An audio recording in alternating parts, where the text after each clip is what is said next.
नमोस्तु महाराज जी, नमोस्तु। इच्छामि एलर्जी को इच्छा। महाराज जी, जब हम कोई लक्ष्य तय करते हैं तो उसमें कार्य करने के पश्चात विफल हो जाते हैं तो हमें आलोचना का शिकार होना पड़ता है, और यदि सफल हो जाते हैं तो ईर्ष्या का शिकार होना पड़ता है। इसका तात्पर्य यह है कि किसी भी लक्ष्य की प्राप्ति के कार्य करने पर या तो हमें आलोचना या फिर ईर्ष्या का शिकार होना पड़ता है। तो एक सदैव लक्ष्यमान श्रावक अपनी मन स्थिति को हमेशा इसे प्रैक्टिकली कैसी बनाए रखे ताकि वह स्वाभाविक व आनंदमय जीवन जी सके। बहुत अच्छा प्रश्न है। वर्तमान की परिस्थिति जुड़ा हुआ है कि हम जब असफल होते हैं अपने कार्य को लक्ष्य को लेकर तो हमें दूसरों से सुनना पड़ती है, आलोचना का शिकार होते हैं, और जब सफल होते हैं तो ईर्ष्या होती है दूसरों को, ये निकल गया आगे हम नहीं निकल पाए। क्या करें अपने मन को संभालने के लिए? तो सबसे अच्छा उपाय है, जब हम असफल होते हैं तो वहां पर हमें अपनी गलतियों पर ध्यान देना होता है, उनसे सीखना होता है कि गलती कहाँ रह गई, कमी कहाँ रह गई जिस कारण से हम सफल नहीं हो पाए हैं।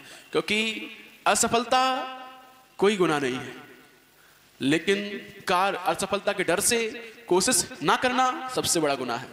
बहुत से व्यक्ति ऐसे होते हैं कि हम असफल हो जाएंगे, अरे ये कार्य हमसे नहीं हो पाएगा, पहले से ही हार मान जाते हैं। ऐसे लोग बाद में बहुत रोते हैं, पछताते हैं, क्योंकि कोई व्यक्ति दूसरा कर लेता है उस काम को, अरे ये तो हम भी कर सकते थे, काश मैंने कोशिश की होती, काश मैंने ऐसा कर लिया होता। उनके जीवन में काश शब्द सबसे बड़ा दुख देता है उन्हें।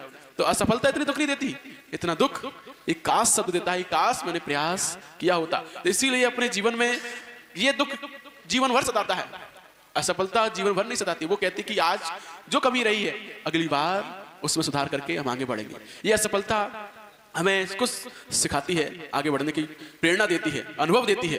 इसीलिए हमें कार्य करना चाहिए, दूसरों की आलोचना करने दो, कोई दिक्कत नहीं है, लेकिन हम अपनी गलतियों सीखकर आगे बढ़ना हमें चाहिए। और जब हम आगे बढ़ते हैं, सफल हो जाते हैं, लोग ईर्ष्या करते हैं, तो वहां पर हमें क्या सोचना चाहिए कि वहां हमें यह सोचना चाहिए, यदि हम सफल हो रहे हैं और उसमें लोगों को ईर्ष्या हो रही है तो इसका मतलब हम उनसे 2 कदम आगे हैं, और जब हम 2 कदम आगे हैं तभी तो लोग हमसे जल रहे हैं।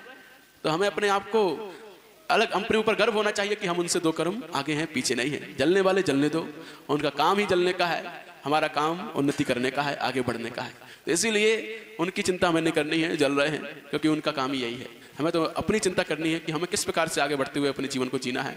तो वहां पर जलने दो, कोई दिक्कत नहीं है। और यही सोचना चाहिए कि ईर्ष्या हमसे वो कर रहा है, इसका मतलब यही है कि मैं उससे 2 कदम आगे हूं, इसीलिए वो जल रहा है। तो जब हम 2 कदम आगे तो हम क्यों चिंता वो करे, हम क्यों टेंशन लें?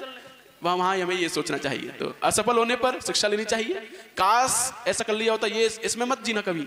प्रयास करना, चाहे सफल हो चाहे असफल हो, निरंतर प्रयास करते रहो, क्योंकि प्रयास करने वाला एक दिन सफल होता है, बिना प्रयास करने वाला कहीं कोई सफल नहीं होता है। इसलिए प्रयास करो, असफलताओं से शिक्षाएं लो, आगे बढ़ो, और सफल होने पर जलने वालों को इग्नोर करो, क्योंकि उनका काम ही यही है। हमें तो निरंतर आगे बढ़ना है। नमस्ते।